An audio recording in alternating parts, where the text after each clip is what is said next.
আমার মনে হয় বাংলাদেশের একমাত্র আমি আছি যেই কিনা শুধুমাত্র এইটুকু চেহারা দিয়ে আজকাল এত বেশি ফেমাস হয়ে গেছে যে কিছু বলার নাই। হ্যাঁ, টিকটকে ঢুকলেই শুধু আমি, ফেসবুকে ঢুকলেই শুধু আমি, যার কারণে আমি টিকটক করা অফ করে দিয়েছি মাঝখান দিয়ে একটু ট্রেন থেকে সরে যাওয়ার জন্য। আমি জানি না তোমরা কতটা আমার কথা বিশ্বাস করবে, বাট যারা টিকটক ইউজার, যারা টিকটক চালায়, তারা কিন্তু জানে টিকটকে ঢুকলেই আমার চেহারাটা দেখা যায়। আমার রিয়েল আইডি না, ফেক আইডি। আমি যতটা না বেশি ফেক আইডি দিয়ে পপুলারিটি পাইছি, ততটা আমার রিয়েল আইডি দিয়েও পাই নাই। তো আজকে তোমাদেরকে খুব সুন্দর একটা কথা বলবো, সেটা হচ্ছে চিন্তা করলে আমার অন্যরকম ভালো লাগে। আমার না পপুলারিটি পাইতে কোনো কিছু করা লাগে না আলাদা করে। হচ্ছে ধরো যারা 10,000 20,000 ফলোয়ার গেইন করে কোনো রকমভাবে, তো ওরা কী করে, রিং লাইট কিনে ফেলে, স্ট্যান্ড কিনে ফেলে, ভালো দেখে একটা ফোন কিনে ফেলে, বা ড্রেস আপ চেঞ্জ করে ফেলে, অথবা ব্যাকগ্রাউন্ড চেঞ্জ করে ফেলে, সব। একমাত্র আমিই আছি যে কিনা এখন পর্যন্ত আমার এইসবের পিছনে কোনো টাকা টানি নেই। আমাকে অনেকেই বলে তোমার একটা স্টুডিও বানাও, তুমি এমন একটা ব্যাকগ্রাউন্ড ক্রিয়েট করো যেখানে বসে তুমি ভিডিও বানাইতে পারবে, এটা করতে পারবা, সেটা করতে পারবা, বা একটা আইফোন নিয়ে নাও, ভিডিও কোয়ালিটি ভালো হবে। বাট আমি না এসব কোনো কিছুর দিকেই এখন আপাতত ফোকাস করতে চাচ্ছি না। কারণ আমি যতটা জানি, আমার যতটা মনে হয়েছে, সবসময় মানুষ সিম্পল জিনিস পছন্দ করে। হ্যাঁ, যত বেশি সাজসজ্জা বা ডাকডোল, যত হাবিজাবি জিনিস, এগুলো মানুষ অ্যাভয়েড করে। একটা মানুষের সবচেয়ে বেশি সরলতাটা, মানুষকে মুগ্ধ করার জন্য মানুষের সবচেয়ে বেশি যেটা দরকার সেটা হচ্ছে তার সরলতা, তার কথা বলার ধরন, তার মুখের এই মুখ আছে না, মুখের ব্যবহারটা। সো আমি আসলে ক্যামেরা দিয়ে, দামি ড্রেস আপ দিয়ে, পেছনে অনেক সুন্দর ব্যাকগ্রাউন্ড দিয়ে পপুলারিটি কামাইতে চাচ্ছি না। হ্যাঁ, আমি যেমন আছি তেমনভাবে আমার ফ্যান ফলোয়াররা আমাকে দেখতে অভ্যস্ত, তারা তেমনভাবে আমাকে দেখতে চায়। আমি যদি এখনকার সম্প্রতি এই যে এখন যেরকম খোলা আকাশের নিচে বসে ভিডিও বানাচ্ছি, বা এই যে গায়ে যে তেনা পরে আছি, এরকমভাবে যদি আমি ভিডিও না বানাই, খুব সুন্দরভাবে নিজেকে একদম পরিপাটি করে একদম সুন্দর পেছনে একটা ব্যাকগ্রাউন্ড লাগিয়ে যদি এখানে ভিডিও বানাই, লাভ কী হবে? কিচ্ছু হবে না। তখন এই আমার ফ্যান ফলোয়ারে আসি বলবে যে সম্প্রীতি আপু তো চেঞ্জ হয়ে গেছে, আর এই মাইয়াটাও সবার কালে পড়ে পড়ে খারাপ হয়ে গেছে, এরকম ধরনের কমেন্ট আসবে আমার কাছে।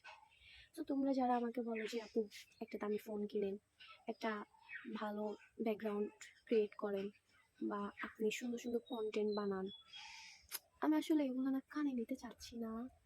কারণ হচ্ছে আমি একটু অলস টাইপস। আমি সব কিছুতে না, জাস্ট এই যে প্ল্যাটফর্ম বলেন বা নিজেকে নিয়ে সাজসজ্জা, আমি রং ছং মাখার ব্যাপারে আমি একটু অলস, যেটা সত্যি কথা, আমি একদমই অলস, এগুলো করতে আমার ভালো লাগে না। সো বিশ্বাস করবেন আপনারা, আমি এখন পর্যন্ত কোনো কিছু স্ক্রিপ্ট আকারে করি না। আমার আর রিপন মিয়ার মধ্যে একটা মিল আছে, আমরা হচ্ছে কি, যেটা মন চায় মুখ দিয়ে যেটাই বলতে ইচ্ছা করে ওইটাই বলে ভিডিও আকারে পোস্ট করে দিই। আরে ভাই, আমার এমনও ভিডিওস আমি কি করি জানেন, আমি জাস্ট ভিডিওটা রেকর্ড করে সাউন্ড টাউন বাড়াই, টিকটক থেকে ডাউনলোড করে আপলোড দিয়ে দিই। কোনো ট্যাফকাটে ঢুকেও আমি এত বেশি এডিট করছি না ব্লগ ছাড়া, যার কারণে দেখবেন আমার বেশিরভাগ ভিডিওতে সাউন্ড একটু কম আসে। ওই যে আমি আর্টিফিশিয়াল জিনিস পছন্দ করি না, ইলেকট্রিক আমি জানি এগুলোতে সৌন্দর্য বাড়ায়, কিন্তু আমি চাই যতটা কষ্ট কম করে ভিডিও বানানো যায় ওইভাবে বানাইতে। এত ভারী ভারী জামা কাপড়, সুন্দর সুন্দর জামা কাপড় পরা, 2-3 কেজি করে মেকআপ দেওয়া, এগুলো ঠিক আমার পোষায় না, বিশ্বাস করেন আমার পোষায় না। আর হচ্ছে কি, পাবলিক প্লেসে ভিডিও করতে আমার ভালো লাগে না। আমি আসলে না, আমি চাই আমি এমন প্লেসে ভিডিও বানাবো যেখানে আমি থাকবো, আমি আমাকে নিয়ে শো করতে চাই, ব্যাকগ্রাউন্ড শো করতে চাই না। আমি কথা বলতেছি, তোমরা আমার কথাটার দিকে মনোযোগ দিবা, আমার পেছনে কি আছে না আছে সেগুলো তো তোমরা দেখবা না, রাইট? তাহলে কেন আমি আমার দিকে ফোকাস না করে আমার পেছনের দিকে ফোকাস করবো? ওই যে মানুষ বলে না, আগলা হুডানি। তো আসল কথা হচ্ছে, যাদের এই থোবরা চেহারাটার ডক নাই, যাদের মুখের ভাষা ঠিক নাই, যাদের কথা বলার ধরন নাই, তারাই কেবল ব্যাকগ্রাউন্ড বলেন, ড্রেস আপ বলেন, মেকআপ বলেন, ওই সময় ফোকাস করে। কারণ ওই যে একটা না একটা দিক দিয়ে তো পাবলিককে খাওয়াইতে হবে, তাই না? তো তোমরা যারা বলো যে সেলিব্রিটি হওয়ার জন্য বা একটু পপুলারিটি পাওয়ার জন্য সুন্দর হওয়া লাগবে, ড্রেস ঠিক করা লাগবে, দামি দামি জামা কাপড় পরা লাগবে, এরকম আসলে কিছুই।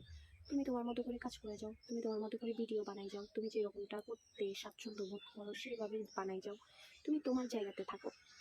তোমাকে এখানে একটা জায়গা করার জন্য তুমি যেমন না তেমনটা দেখাতে যাই না, খুব সাধারণভাবে নিজেকে প্রেজেন্ট করতে শেখো। তুমি যদি 10 টাকা কামাও, তুমি কেন মানুষকে বুঝাইতে যাবা তুমি 100 টাকা কামাও?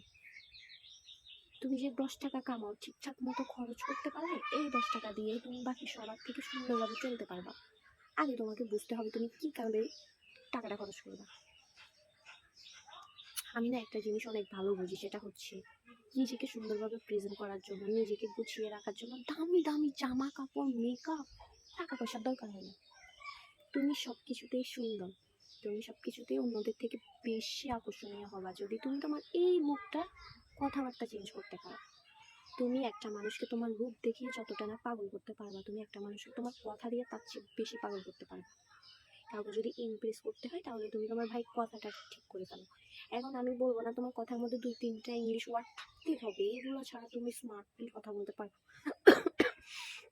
জিনিসটা এমন না ভাই, তোমার কথা বলার ধরন হচ্ছে বাংলা কথা সঠিক উচ্চারণ করবা, যতটা বলবা যাতে ওই ব্যক্তিটা বুঝতে পারে ওইভাবেই বলবা।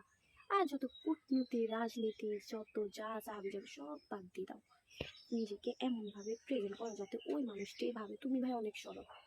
তোমার সরলতা দিয়ে মানুষকে মুগ্ধ করতে পারবা, তোমার জটিলতা দিয়ে না। চালাক মানুষ মানুষ পছন্দ করে না, খুব বেশি পছন্দ করে না। যতটা দরকার চালাকি করবা, এর চেয়ে বেশি করতে যাই না।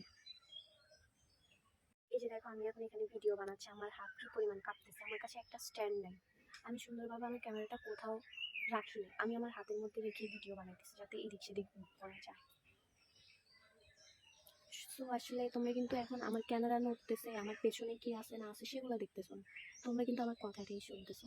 এই জন্যই বলি নিজেকে নিয়ে একটু ভাবো, পেছনে কি আছে, পড়ায় কি আছে, টাকা কতটুকু আছে, এগুলো নিয়ে চিন্তা না করে তুমি কেমন, তোমার কথা বলার ধরন কেমন, তুমি মন থেকে কেমন, কতটুকু মানুষকে বোঝাতে পারতেছো ওইটা নিয়ে একটু চিন্তিত হো।